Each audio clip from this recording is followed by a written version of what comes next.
You think that late-night dessert is just extra calories, maybe a little worse for your waistline, nothing you can't walk off tomorrow. Here's what's actually happening instead. While you sleep tonight, that sugar is chemically rewriting the structural protein holding your skin together, and it's not doing it slowly over some abstract future. It's doing it tonight, in your sleep, and the damage doesn't undo itself in the morning. Today, I'm breaking down exactly what this process is, why the timing you eat sugar in matters more than how much you eat, and why nobody selling you a skincare routine is telling you this. Let's start with what's actually happening at the chemical level, because this isn't vague, sugar is bad fear-mongering. It's a specific named reaction called glycation. When sugar molecules are floating around in your bloodstream, they don't just get burned for energy and disappear. Some of them bump into proteins and bind directly to them. No enzyme required, no biological process controlling it, just a slow, spontaneous chemical reaction. It's called the Maillard reaction, and if that name sounds familiar, it's because it's the exact same reaction that browns toast and sears a steak. The difference is, when it happens inside your body instead of a frying pan, the end products are called advanced glycation end products, AGEs for short. And instead of making something taste better, they physically stiffen and cross-link whatever protein they've attached themselves to. Now here's why this matters so much for how you look and feel as you age. Not every protein in your body is equally vulnerable to this. The proteins most at risk are the ones that stick around the longest, because glycation is slow. It needs time and repeated exposure to build up. And there's no protein more exposed to this than collagen. Collagen in your skin isn't replaced quickly. It sticks around for roughly a decade, sometimes closer to 15 years before your body cycles it out. Compare that to a protein that gets replaced every few days, which barely has time to accumulate any damage before it's gone. Collagen doesn't get that luxury. Every glycation event that happens to a collagen fiber in your skin just sits there, adding up, for years. Researchers estimate that over a lifetime, this slow accumulation can increase glycation in your skin's collagen by as much as 50%. That's not a small effect. That's half your skin's structural protein carrying accumulated sugar damage by the time you're older. And it started decades before you ever noticed a wrinkle. So if all sugar does this eventually, why does timing matter at all? This is the part almost nobody talks about, and it's the actual reason for this video's title. Your body is not equally good at handling sugar throughout the day. There's a well-established, repeatedly confirmed pattern in human physiology. Your ability to tolerate glucose, meaning how efficiently your body clears sugar out of your bloodstream, is measurably worse in the evening than it is in the morning. This isn't a fringe finding.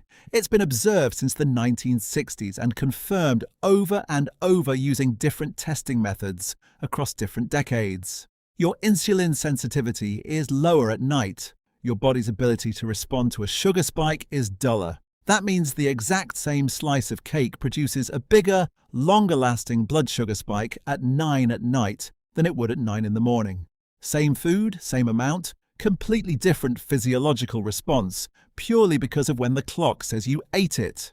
It gets worse once you factor in sleep.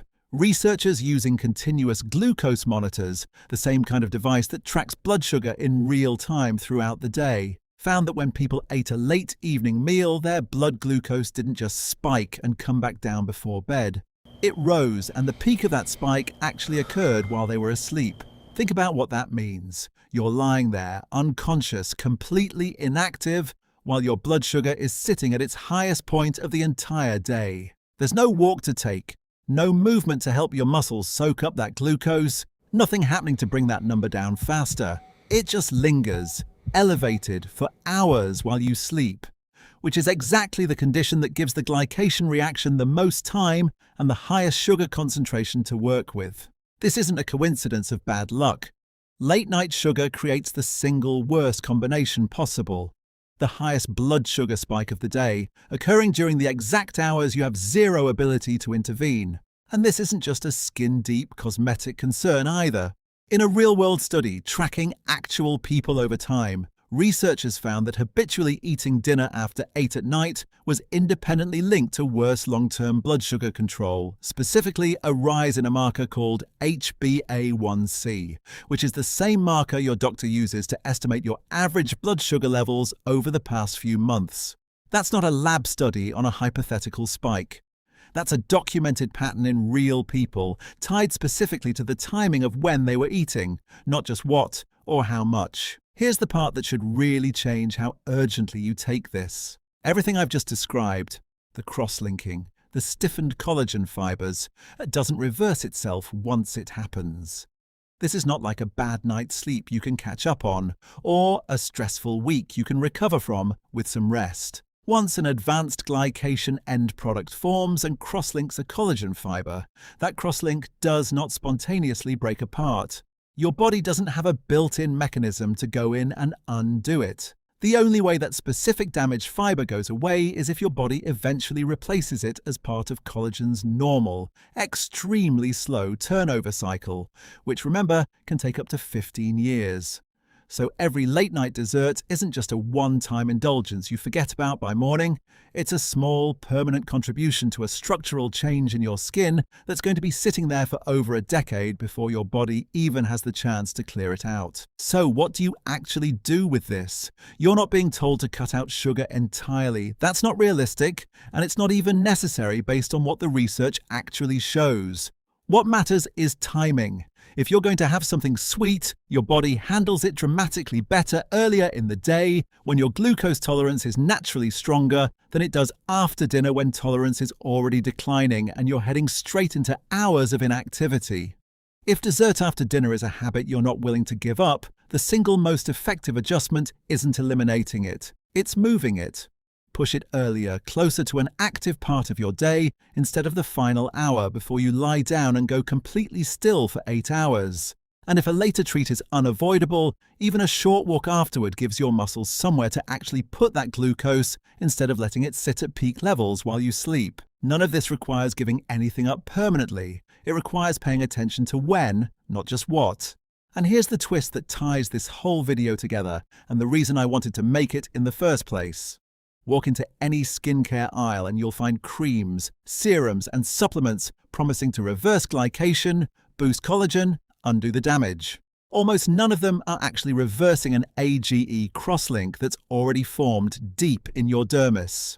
Topical products work on the surface. The cross-linking we've been talking about happens inside the structural protein itself, and once it's there, no cream is uncross-linking it. The only lever that actually works on this specific mechanism is preventing it from happening in the first place, which means timing is doing work that no skincare product on the market can undo after the fact. So if you came into this video thinking a late-night dessert was a harmless treat you'd forget about by morning, that was never true. It wasn't really about how much sugar you were eating. It was about when. Fix the timing and you're not depriving yourself of anything. You're just working with your body's actual chemistry instead of against it, every single night. But if creams and supplements really can't undo glycation once it's happened, is there anything that actually can slow or reduce it after the fact? That's exactly what I'm covering next.